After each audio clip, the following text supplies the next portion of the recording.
Boa tarde.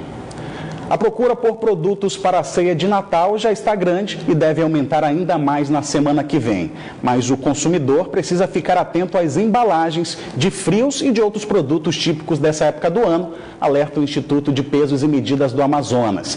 Nesta quinta-feira, o órgão fez uma análise em amostra desses produtos e encontrou irregularidades. Nos supermercados, os expositores já estão cheios com os frios, que fazem parte dos tradicionais produtos para a ceia de Natal. Também não pode faltar o bacalhau.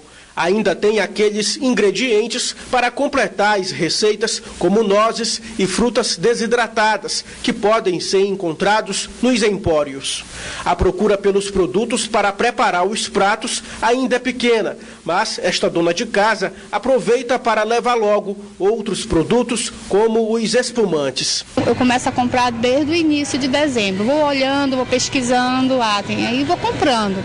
For aparecendo, eu vou comprando. E deixo só realmente o que é necessário comprar na semana, para não ficar tão pesado, cansativo também. A gerente do estabelecimento diz que os panetones já estão sendo muito procurados. Os produtos já estão tendo uma venda significativa, tanto nos panetones, vinhos e espumantes. Estamos esperando uma grande procura a partir do dia 20. O consumidor que geralmente deixa para comprar os produtos na última hora precisa estar atento com as embalagens.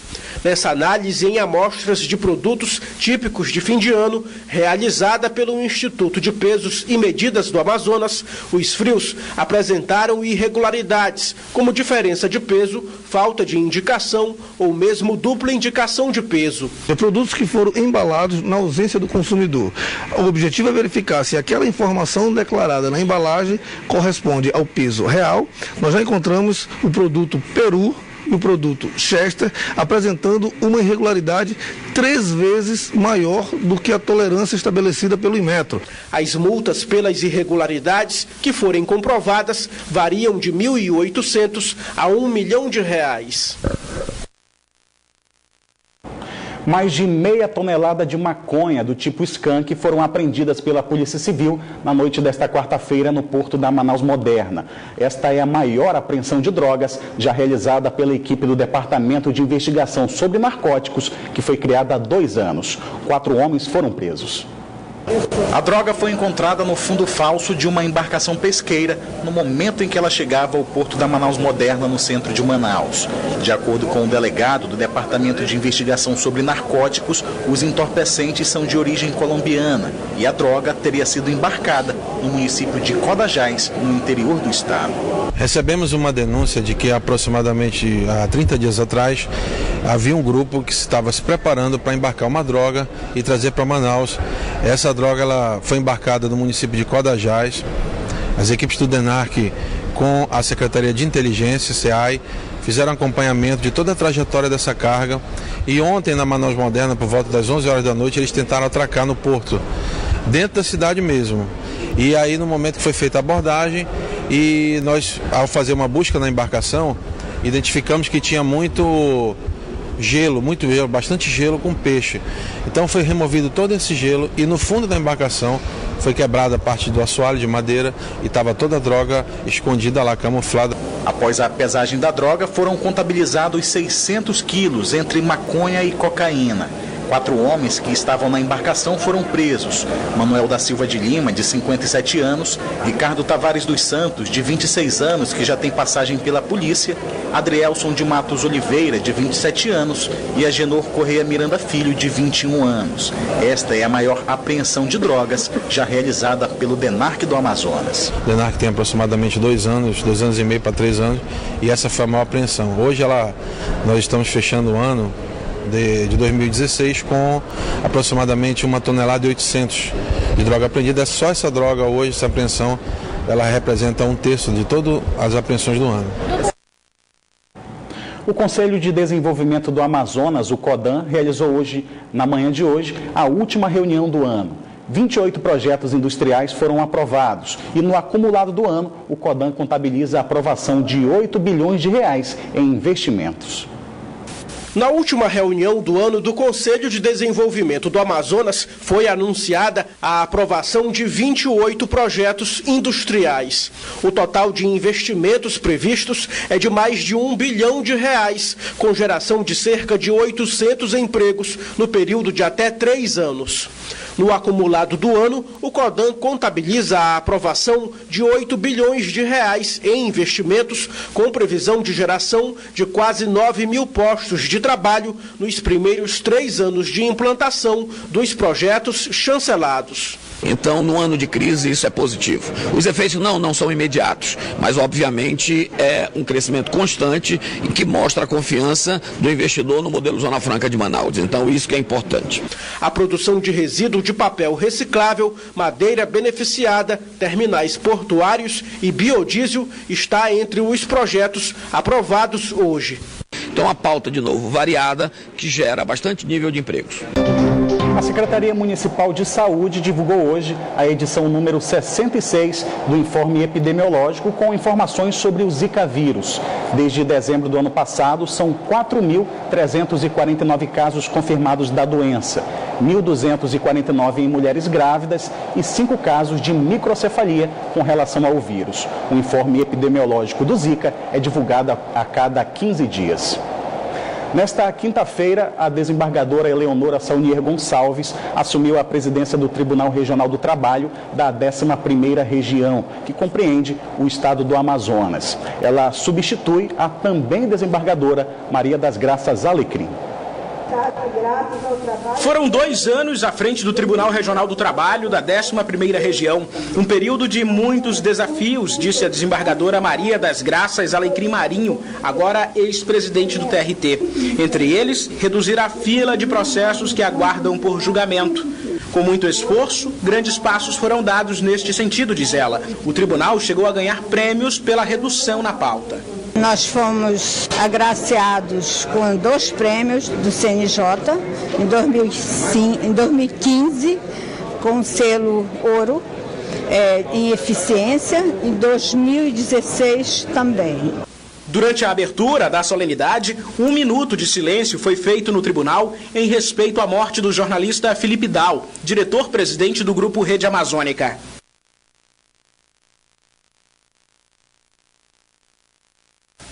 Pelos próximos 2 anos, o Tribunal Regional do Trabalho da 11ª Região, que tem 19 varas, sendo 16 delas no Amazonas e 3 em Roraima, será presidido pela desembargadora Eleonora Saunier Gonçalves, que tomou posse hoje pela manhã. A nova presidente, que é natural de Parintins, tem mais de 30 anos na vida jurídica. Se tornou juíza de primeira instância aos 26 anos. A nova presidente reconhece as dificuldades que deve enfrentar por conta do grande número de processos, 62 mil somente este ano. Nós temos o polo industrial em Manaus, tem a crise, que com toda certeza contribui para essa demanda.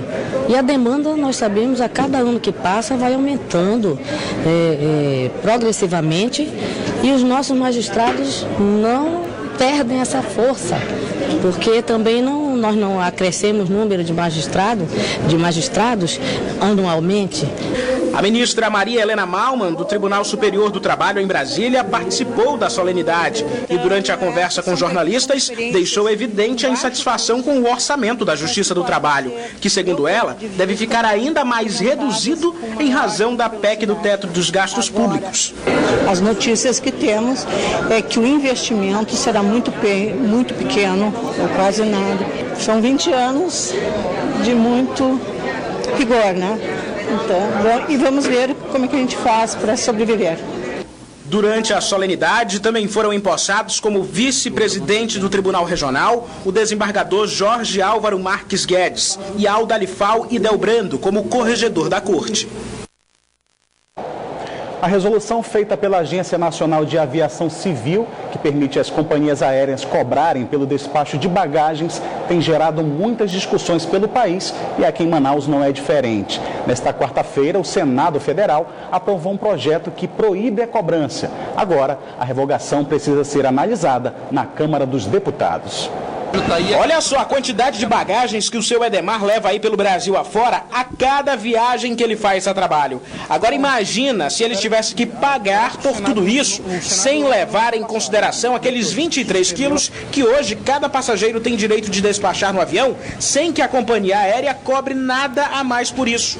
Pois é, mas se depender da Agência Nacional de Aviação Civil, isso pode estar com os dias contados. E quem despachar bagagens, independentemente do peso, vai pagar. Se isso se voltasse para o Estado, para benefício para a população, eu até concordaria. Mas é mais os grupos econômicos delegando para os políticos deles que estão lá no poder, para eles concentrar mais recursos para eles. Isso é uma vergonha nacional, então nós não podemos aceitar isso. Os órgãos que cuidam do direito do consumidor não estão satisfeitos com a postura da ANAC. As agências reguladoras têm tomado a iniciativa de projetos de resoluções que realmente prejudicam os consumidores e favorecem as empresas. A ANAC justificou a resolução como uma forma de adequar o Brasil às principais normas internacionais da aviação comercial. Se é de melhorar para o cliente, parece que faz piorar cada vez mais. A resolução ainda diz que com o fim da franquia obrigatória de bagagens, as empresas devem reduzir o preço das passagens. No entanto, a resolução não fala em valores e nem apresenta uma tabela técnica para ser seguida pelas companhias. Enquanto não tiver um plano claro, uma tabela, um projeto claro de que isso vai trazer de benefício ao consumidor, a gente vai questionar.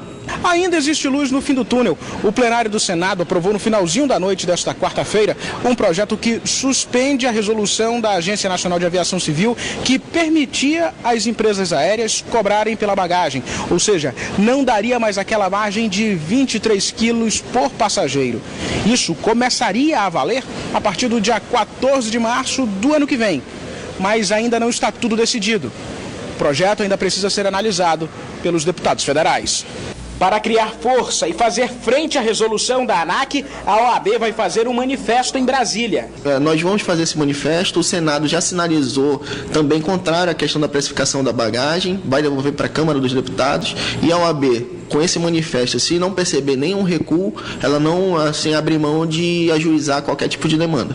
E torcer para que os deputados aprovem o projeto que proíbe a cobrança das bagagens despachadas. Caso contrário, o seu Eduardo, que é topógrafo e leva de avião 50 quilos de equipamento, vai pagar caro por isto. Se a ANAC tirar esses 23 quilos... Aí tem que andar de carro mesmo, foi pelo chão, e de avião não dá para... É muito caro. Sai muito caro. Aí o que você vai ganhar lá fora, você deixa tudo, fica tudo em despesa. Neste momento chove em algumas regiões de Manaus e vamos conferir a previsão do tempo para esta sexta-feira, aqui na capital e em alguns municípios do interior do estado. Em Manaus, a previsão é de tempo nublado a encoberto com muita chuva. As temperaturas variam entre 25 e 32 graus. Em Tabatinga, o tempo fica encoberto com pancadas de chuva, mínima de 25 e a máxima não passa dos 29 graus. Em Humaitá, o tempo fica encoberto com pancadas de chuva e trovoadas. As temperaturas variam entre 24 e 27 graus. Em Itacoatiara, a previsão é de tempo encoberto com pancadas de chuva. As temperaturas variam entre 26 e 29 graus. O zagueiro Neto, um dos sobreviventes do acidente aéreo com o avião da Chapecoense no mês passado, já está no Brasil. Na tarde de hoje, a aeronave que trouxe o atleta da Colômbia fez uma parada técnica aqui em Manaus.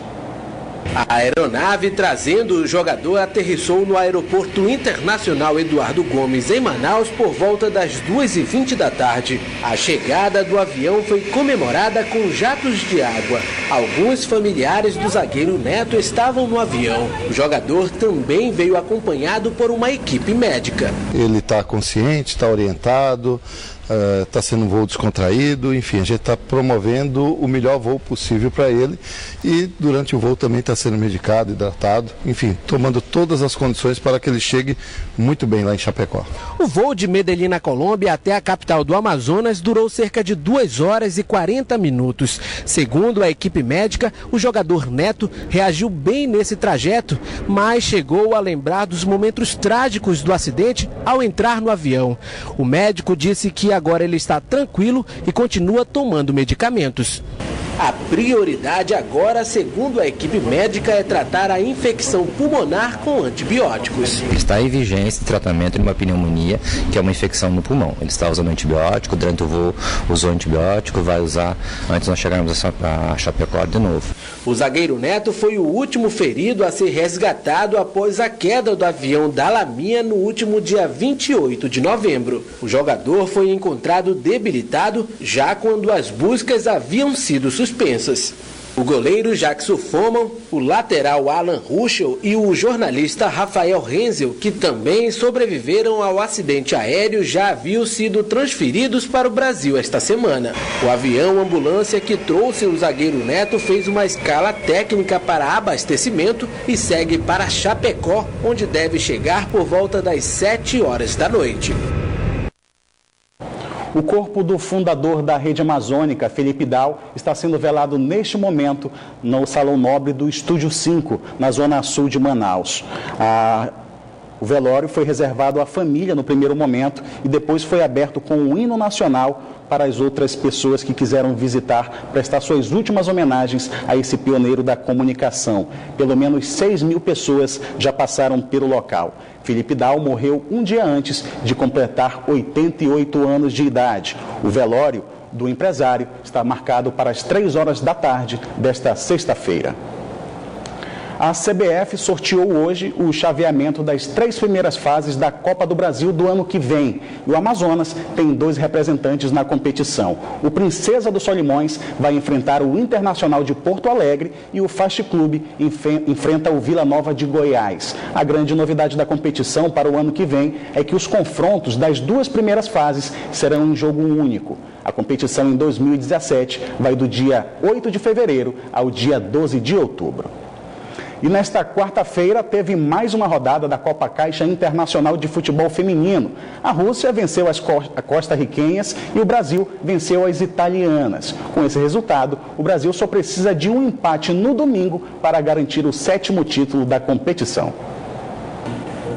Brasil e Itália entraram em campo já classificados para a grande final. Mas quem disse que isso deixou o jogo menos emocionante errou, porque as 2 seleções jogaram para ganhar. Em campo, nada de brincadeira. No primeiro tempo, o Brasil foi para cima e na primeira oportunidade, Andressinha abriu o placar de cabeça. Olha a Bia fazendo filinha, saiu o cruzamento, toque de cabeça!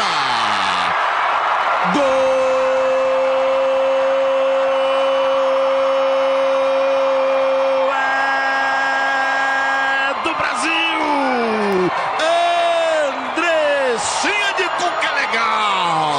A vitória valia a liderança da Copa Caixa Internacional de Futebol Feminino. E de olho nisso, a seleção italiana não se rendia ao Brasil. Ainda no primeiro tempo, Parisi empatou o jogo de pênalti. Está a cobrança, correu, bateu e o gol! Gol é da Itália! Parisi na cobrança de pênalti para empatar o jogo. O gol italiano foi o primeiro sofrido pela seleção brasileira nessa competição. A boa atuação do Brasil na Copa Caixa Internacional de Futebol Feminino tem uma peça fundamental, é a goleira Bárbara, que há anos é titular absoluta do time e nesse torneio tem mostrado boa atuação. Acredito também que a gente tenha sido muito bem, tanto é que em tempo normal não saiu nenhum gol, pênalti é sorte, infelizmente a gente terminou fazendo um pênalti ali. Mas assim como na defesa, o ataque brasileiro também está embalado. Em mais uma jogada no setor ofensivo, o Brasil conseguiu ampliar com uma forcinha da zagueira italiana. E depois Debinha, que tinha acabado de entrar, também marcou o dela. Elas estavam chegando firme e a gente demorou um pouquinho para acordar. Acabamos errando algumas coisas, mas a gente errou tentando. Eu queria sair daqui com 0 de gol sofrido, mas enfim, aconteceu e foi bom que aconteceu, porque aí nós vamos ver aonde aconteceram os erros e por que saiu o gol. Final de jogo, Brasil 3, Itália 1. O jogo na terceira rodada da Copa Caixa é um pequeno aperitivo do que vem por aí no domingo. As duas seleções voltam a se enfrentar no domingo na grande final. Parabéns para as meninas aí. E antes dessa partida entre Brasil e Itália na Arena da Amazônia, a seleção da Rússia venceu a Costa Rica também pelo placar de 3-1. No domingo, Rússia e Costa Rica disputam o terceiro lugar da competição e o Brasil enfrenta a Itália na grande final. Esses jogos, você sabe, a transmissão é aqui na Band. O Band Cidade fica por aqui, mas continua na internet, onde você pode acompanhar outras notícias nas redes sociais, Facebook e Twitter da Band Amazonas. E para rever nossas reportagens, acesse youtube.com/Band Amazonas e clique no link vídeos. Você também pode enviar sugestão de reportagens para o nosso WhatsApp. O número é 99205-1478. Você acompanha agora as principais notícias do Brasil e do mundo no Jornal da Band. Uma boa noite para você e até amanhã.